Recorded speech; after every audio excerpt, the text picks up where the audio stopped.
Hello friends, आज हम आपके लिए सीआरआई का सेंट्रीफ्यूगल पंप लेके आए हैं। बहुत ही बेहतरीन पंप है ये इसके पाइप साइज है 2 इंची बाय 2 इंची के। आप देख सकते हैं ग्रीन रंग का सेंट्रीफ्यूगल पंप है ये सीआरआई पंप का, विराट सीरीज। और हमारे पास ये रिपेयर होने आया है, साउंड की प्रॉब्लम है इसमें, तो हम आपको इसकी आवाज़ सुनाते हैं कितनी आवाज़ कर रहा है ये,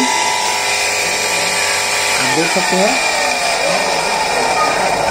तो इसके बैरिंग ख़राब है, तो हम इसके खोल के इसके बैरिंग चेंज करेंगे। तो इसका फैन का वगैरह खोल के इसका पीछे का हम खोल के दिखाते हैं बैरिंग कौन सा ख़राब है। आप देख सकते हैं इसका पीछे का बैरिंग ख़राब है, तो हम इसको कूलर से खींच के बाहर निकालेंगे और उसका बैरिंग चेंज करेंगे। आप देख सकते हैं बैरिंग पूरा डैमेज हो चुका है। हमने बैरिंग चेंज कर दिया है। अब हम आपको मोटर चला के दिखाते हैं, ये आप सुन सकते हैं, बिल्कुल साउंडलेस हो गई है कंप्लीट। अगर आपको वीडियो अच्छी लगी, शेयर लाइक कमेंट करना, चैनल को सब्सक्राइब करना ना भूले। जय हिंद, जय भारत, थैंक यू।